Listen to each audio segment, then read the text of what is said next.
Olá, meu nome é Virgílios, eu sou cirurgião de cabeça e pescoço e gostaria, antes de mais nada, de agradecer muito à comissão organizadora pelo honroso convite de fazer essa palestra sobre residência médica na minha especialidade, a cirurgia de cabeça e pescoço.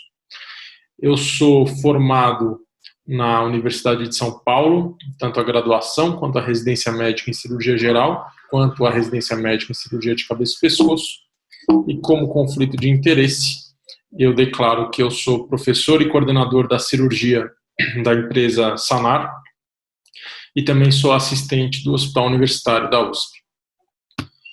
Bom, a gente vai falar então sobre a residência nessa especialidade, a cirurgia de cabeça e pescoço. A cirurgia de cabeça e pescoço, claro, é uma especialidade cirúrgica, é uma subespecialidade da cirurgia.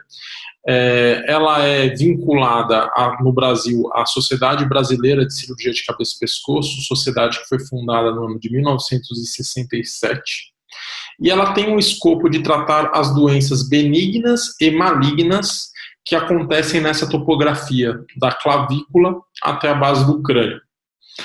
Além disso, a gente pode tratar de traumas penetrantes e contusos na região cervical e na face, especialmente em conjunto com outras especialidades, como a otorrino e até com a bucomaxilofacial, além da cirurgia plástica. E além disso, a gente trata também de algumas urgências não traumáticas. O cirurgião de cabeça e pescoço tem bastante mão, bastante manejo em urgências de via aérea, especialmente, e os abscessos cervicais, que são as nossas principais áreas de atuação em emergência. A parte de cabeça e pescoço de urgência e emergência não é tão forte quanto a parte eletiva, essa é uma característica da especialidade. A gente tem uma presença muito maior em ambulatório, em cirurgias eletivas, do que em pronto-socorro, mas no pronto-socorro a nossa principal atuação é nessas urgências não traumáticas, como os abscessos cervicais e urgências de via aérea, além de, algumas vezes, traumas penetrantes do pescoço e traumas contusos de face e pescoço. Para você virar um cirurgião de cabeça e pescoço, é necessário alguns pré-requisitos. Primeiro, claro, você ter graduação em medicina ou um diploma estrangeiro devidamente validado. E você pode vir por duas áreas. Você pode vir pela cirurgia geral ou pela otorrinolaringologia. Então, a minha formação foi através da cirurgia geral. No Brasil, de uma forma validada pela Sociedade Brasileira de Cabeça e Pescoço, o caminho pela otorrino, ele é um pouco mais recente. Há alguns anos atrás, se não me engano, foi em 2017, em que a sociedade homologou que seria possível fazer residência médica em cabeça e pescoço sem formação de cirurgia geral através da otorrino. Mas atualmente, então, são essas duas áreas que permitem o acesso à especialidade. Lembrando que a outra coisa que mudou recentemente é que a residência de cirurgia geral, hoje em dia, a residência de 2 anos em cirurgia geral é considerada cirurgia básica, né? E você, tendo feito os 2 anos de cirurgia básica, você está autorizado já a prestar a especialidade de residência de cabeça e pescoço, ou então, tendo feito os 3 anos para completar o título de cirurgião geral, você também pode fazer a especialidade em cirurgia de cabeça e pescoço. O processo seletivo para o acesso a essa residência, na maioria das vezes, como eles são sempre vinculados às COREMES e à Comissão Nacional de Residência Médica, eles envolvem 2 fases, sendo que cada fase vale 50%, mas a primeira fase é uma prova teórica. Em algumas instituições elas são dissertativas, outras instituições elas são testes, outras instituições elas são híbridas, e uma segunda fase em que envolve uma prova prática, que pode ser em formato de OSCE, né, em formato de estações práticas de avaliação, ou em formato de prova multimídia. Isso costuma valer 40% da prova na maioria dos editais, e ainda existe 10% que também está incluso na segunda fase, que é a entrevista, que é a análise de currículo. Normalmente desses 10%, 6 são relacionados à análise de currículo e 4 são relacionados ao desempenho na entrevista propriamente dita, em termos de eloquência, de confiabilidade, de credibilidade passada, de recomendações, etc. e acaba formando esses 100%. O nosso processo seletivo no Hospital das Clínicas da Faculdade de Medicina da USP, em muitas outras instituições, como o acesso pode ser através da otorrino e através da cirurgia geral, a primeira fase envolve uma prova que é híbrida.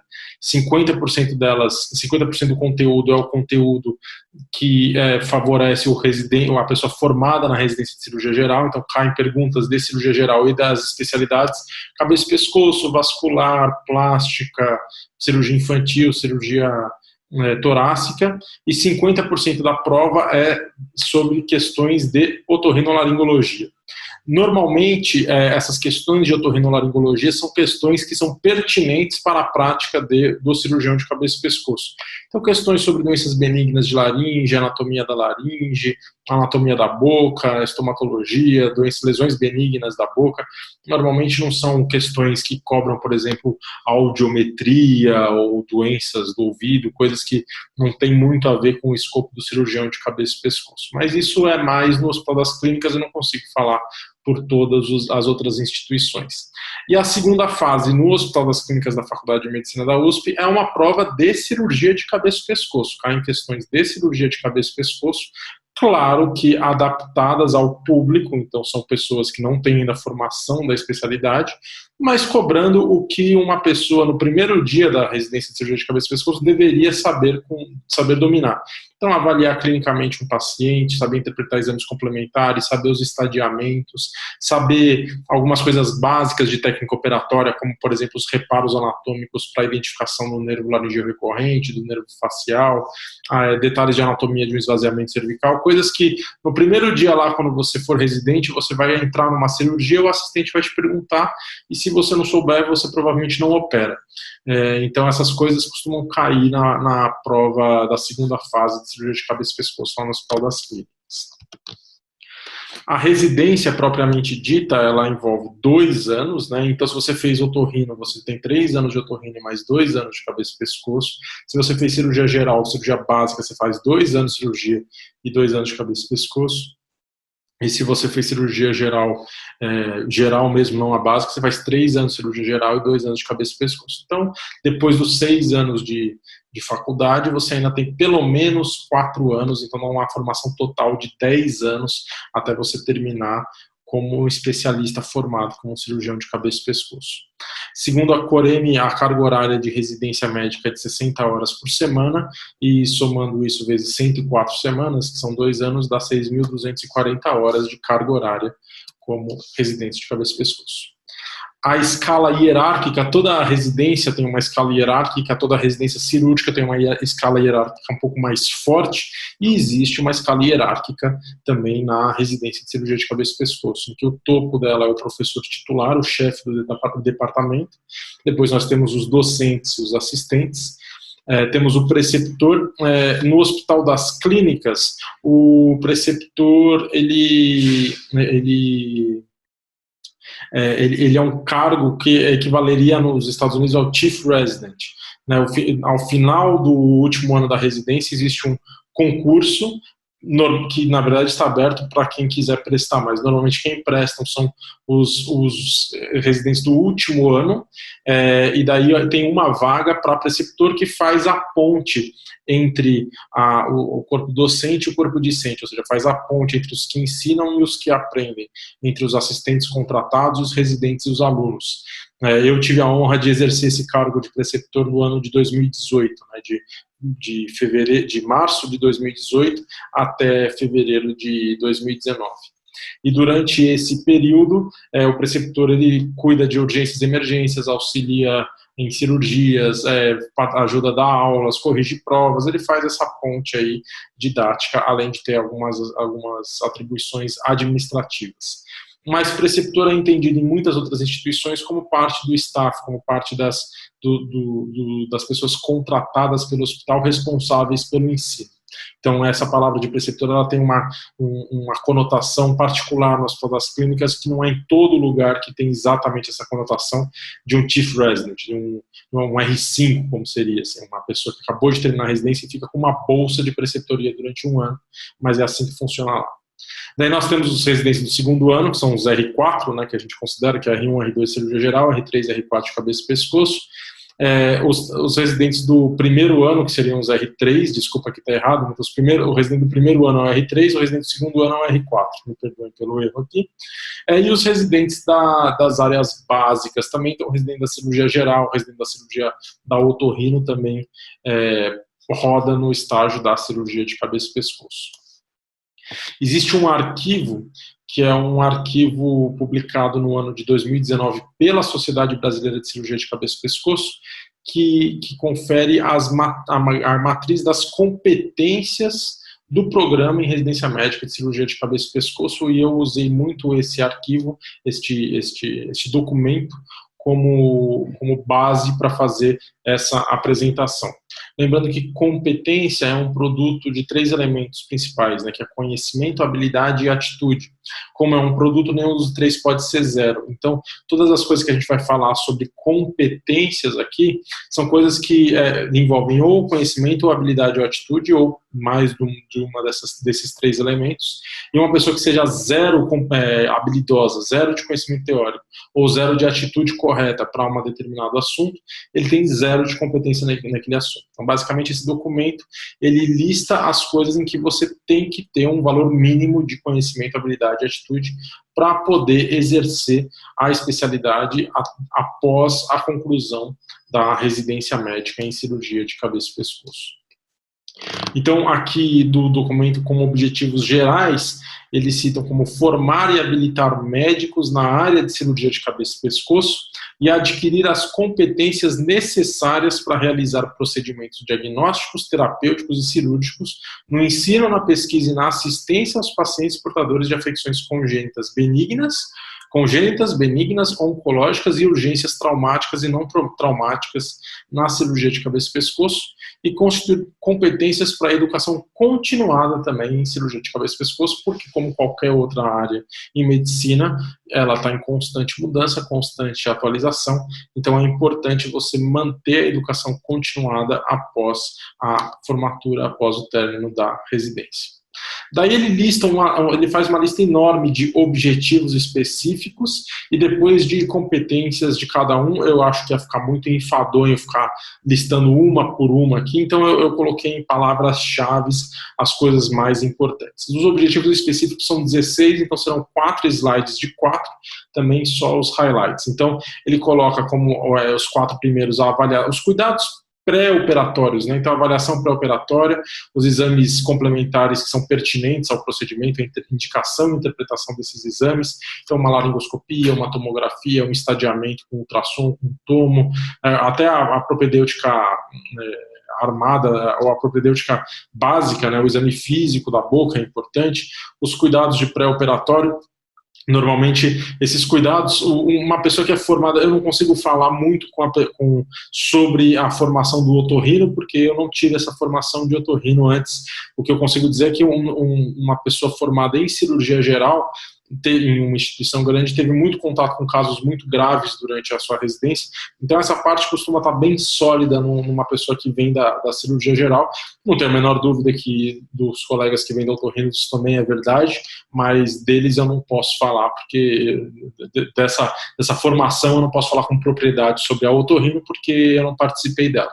Mas isso é uma coisa que você chega da residência da cirurgia geral bastante seguro, você tem conhecimento técnico, cirúrgico sólido, assim como eu tenho certeza que os colegas da otorrino também têm, mas você tem muita segurança em manejo de casos graves, né? Inclusive manejo de casos oncológicos, porque você passou na cirurgia, na urologia, na cirurgia geral, na gastrocirurgia, então você tem bastante manejo em paciente oncológico que corre o risco de fazer tromboembolismo pulmonar, em paciente que já teve uma TVP antes e daí anticoagula, como lidar com isso, como fazer a ponte dos anticoagulantes, quando suspender, quando não suspender. Isso são os cuidados pré-operatórios que um bom conhecimento de clínica cirúrgica ajuda. Indicar as cirurgias, pesar risco-benefício sempre baseado em evidências, isso fazem parte dos objetivos específicos também. Dominar a técnica cirúrgica e a anatomia cirúrgica, identificar e tratar as complicações perioperatórias, mais uma vez, levando uma importância muito grande o manejo de clínica cirúrgica, avaliar a técnica e a aplicabilidade dos exames de imagem quando pertinente, saber interpretar uma tomografia, uma ressonância, um ultrassom, saber até realizar um ultrassom muitas vezes, saber fazer laringoscopia direta e indireta, isso é uma coisa que faz muito parte da residência e depois da especialidade, né, o manejo das laringoscopias. A direta é quando você vê uma visão direta, né, a indireta é quando você vai através de um espelho, de um espelhinho de Garcia. E isso é importante, e pode ser com telescópio, né, rígido ou com nasofibroscópio. Isso é legal porque dá ao cirurgião de cabeça e pescoço uma anatomia, um conhecimento da anatomia muito sólido sobre a laringe, um conhecimento de anatomia endoscópica da laringe muito bom, o que cai muito bem depois para, eventualmente, outras situações em pronto-socorro, por exemplo, em manejo de via aérea difícil, de intubação, em que muitas pessoas encontram dificuldade por falta de familiaridade com a anatomia endoscópica da laringe, que o cirurgião de cabeça e pescoço conhece muito bem. Da mesma maneira como o cirurgião de cabeça e pescoço conhece muito bem a anatomia do pescoço, da linha anterior do pescoço até chegar na via aérea, pela traqueia ou pela laringe, por uma cricotireoidostomia.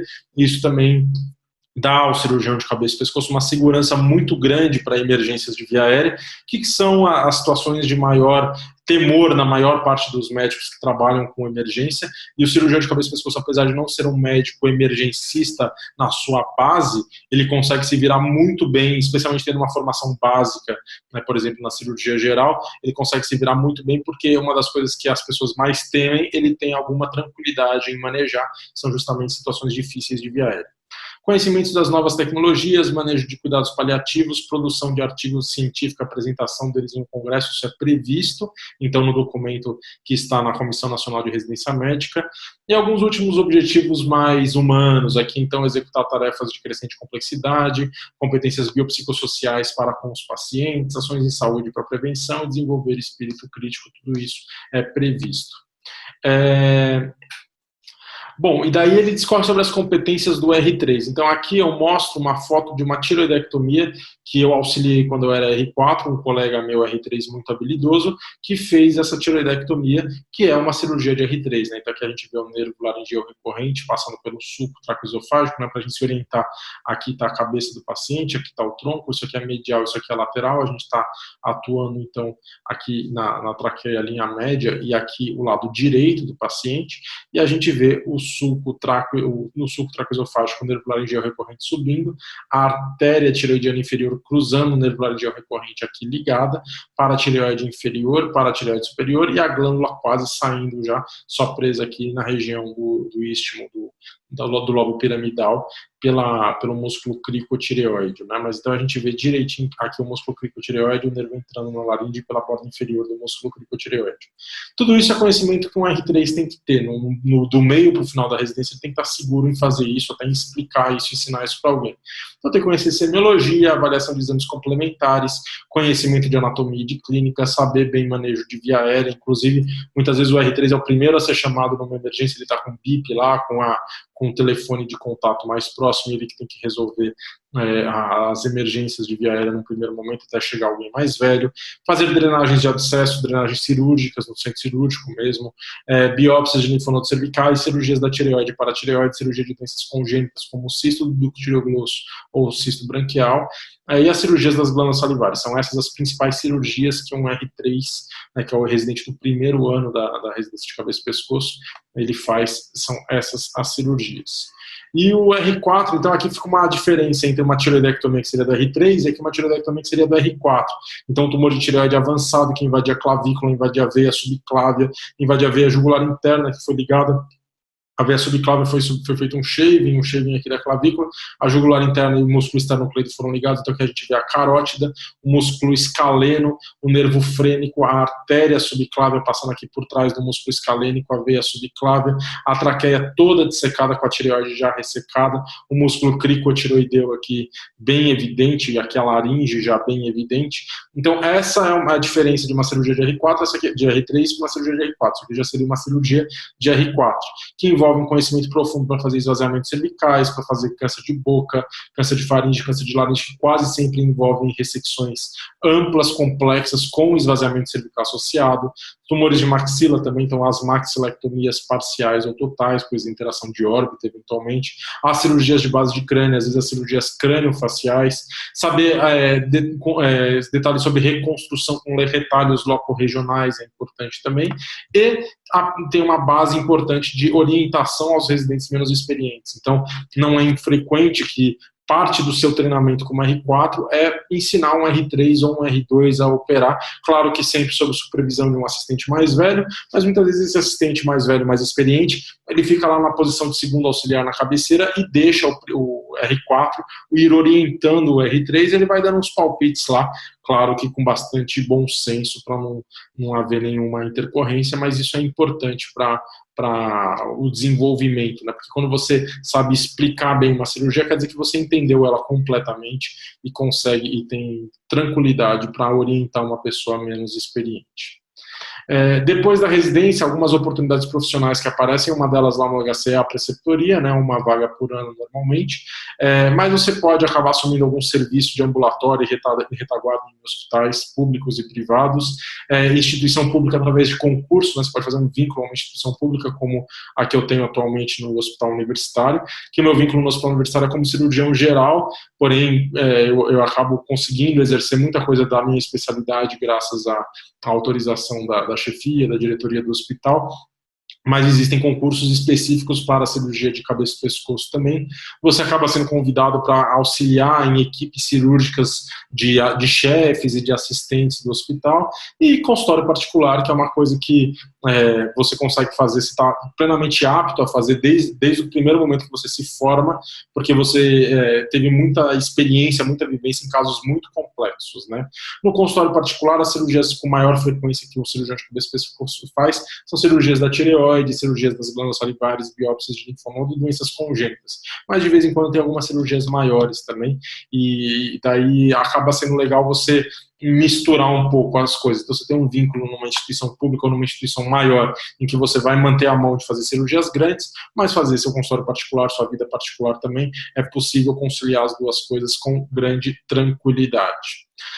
Então eu termino aqui a aula só explicando como que é o perfil do cirurgião de cabeça e pescoço. É claro que isso pode ser um pouco simplista, eu posso cair aqui numa certa estigmatização que eu não quero, mas normalmente o cirurgião de cabeça e pescoço ele gosta de cirurgias resolutivas, né? Nossas cirurgias às vezes são muito grandes, mas sempre com caráter curativo. É muito raro propor uma cirurgia de ressecção oncológica incompleta, R2, que vai deixar a doença macroscópica. A gente só entra em procedimentos normalmente para fazer ressecções completas, né, ressecções radicais. A radicalidade é um princípio da cirurgia oncológica que o cirurgião de cabeça e pescoço costuma levar muito a sério. A cirurgia, por mais que ela seja grande, por mais que envolva mandibulectomia, maxilectomia, osteotomias em geral, ela sempre tem alguns detalhes que são muito importantes. Então sempre tem um nervo que você tem que encontrar, um nervo facial, um nervo acessório, um nervo hipoglosso, um nervo marginal da mandíbula, um nervo laringeal recorrente, um nervo frênico. Qualquer lugar do pescoço, como são muitas estruturas nobres muito próximas uma das outras, você tem que desenvolver um conhecimento de anatomia muito apurado. Então é uma cirurgia que você tem que ter atenção aos detalhes. Se você é uma pessoa que gosta disso, que é detalhista, que acha bonito uma cirurgia, um campo operatório cheio de estruturas dissecadas, você tem esse perfil. Se você não gosta, se é uma cirurgia que você acha que não progride, que você tem que ficar demorando para encontrar nervo, não tem a paciência, talvez não seja o seu perfil, mas é uma especialidade.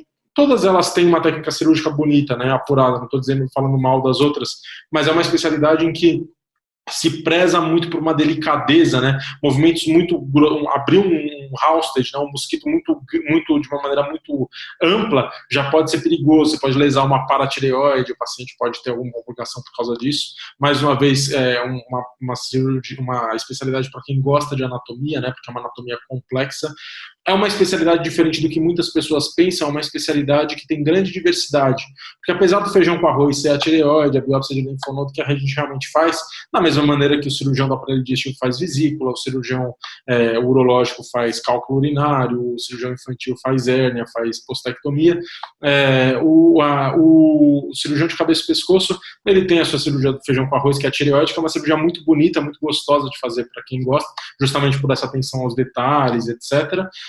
Mas também, como é uma especialidade de topografia, não é uma especialidade de sistema, você mexe com todos os sistemas da topografia. E na cabeça e pescoço passam todos os sistemas do corpo, exceto o gênito urinário, né?